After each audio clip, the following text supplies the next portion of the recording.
A very pleasant good afternoon, ladies and gentlemen. Welcome once again to the People's Forum of In the Streets with Big Stone.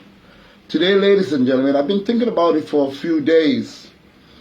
And finally, I said, I have to address this because this is very important, not just to me, but to my fans out there who know what Big Stone stands for, who knows the work that I've been doing for many years.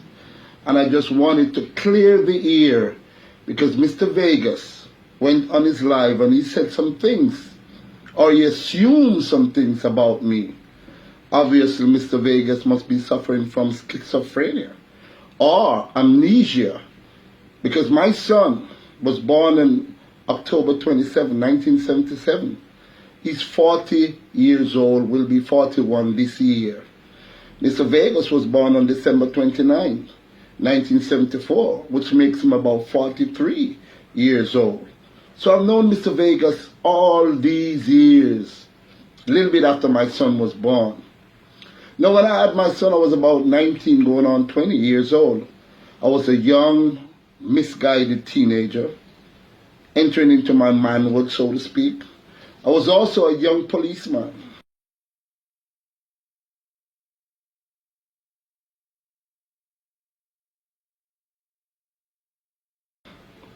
And back in those days, I was very promiscuous. I was very girly, and I had many girlfriends. My beautiful son happened to be born from a beautiful young lady that gave me the honor of carrying my firstborn. And I have to big her up. I'm not going to call her name because I don't want to bring her into this. But wherever she stands, I want to big her up for making me know that I'm a man. Anyway, he said all these things about me wanting to be Jesus, or the black Jesus. He says that I probably might hold a grudge for his career. And he said a whole number of things, ladies and gentlemen. But all the things that he said didn't cut with me.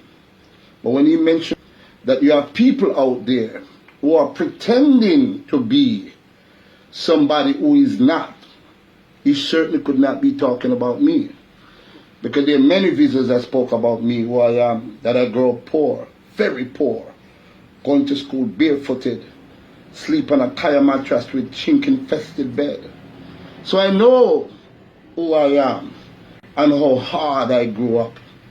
I didn't know much about myself, honestly, though, until I was 23 years old, after my firstborn, and all the stupidness that I used to do as a young teenager.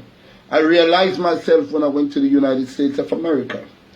And I learned about the Right Honorable Marcus Mosiah Garvey, who had taught me how to become a real man, how to stand upright, how to be a man of my word, how to be able to communicate with people, love people, and appreciate people for who they are.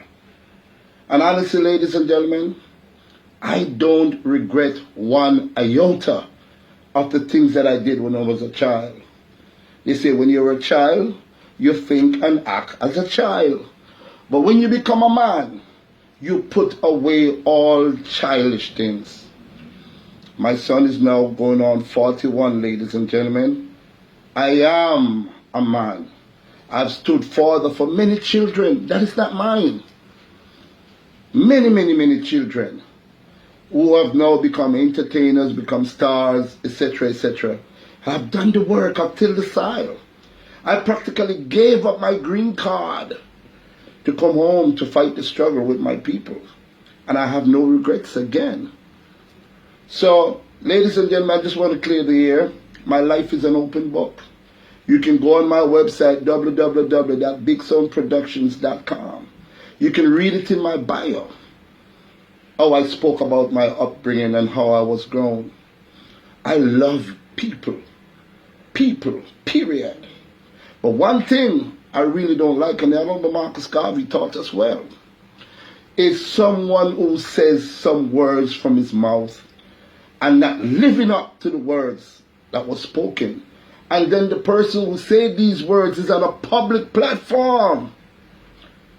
You cannot say one thing on a public platform and then when you want to turn things to make your side look good, you say all these other things.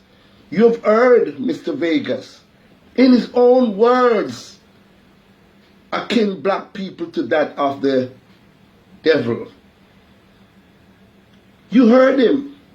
You heard Mr. Vegas akin black people to that of the devil. You've heard Mr. Vegas call us sellouts if we do not act and do the right thing. You've heard him. So ladies and gentlemen, I am much more smarter now.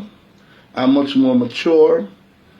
And as my teacher, Dr. John Henry Clark says, I only debate with my equal. All others I teach. So ladies and gentlemen, that's just my take. The proof is in the pudding. I have 2,490 videos on YouTube. My life is an open book. All the work that I've been doing for the last 23 years is easily accessible through my channel, Claude Sinclair. I was a member of the Jamaica Defense Force, and I was also a member of the Jamaica Constabulary Force. I am a man now, a full-fledged Rasta man, giving up luxury to come and work until death, it may be, to serve my people. And ladies and gentlemen, I just want to leave this with Mr. Vegas, because you know Mr. Vegas is my son and I love him. I have no beef with Mr. Vegas.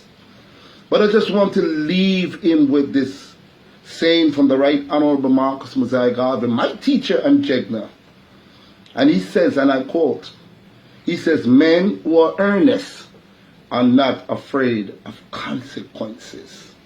Let me repeat that, Mr. Vegas, because I want you to hear this. And I want you to reiterate the words that I say. The Honorable Marcus Garvey says, men who are earnest are not afraid of consequences. Thank you all for watching, ladies and gentlemen. And I do hope you all can have a great day. Thank you.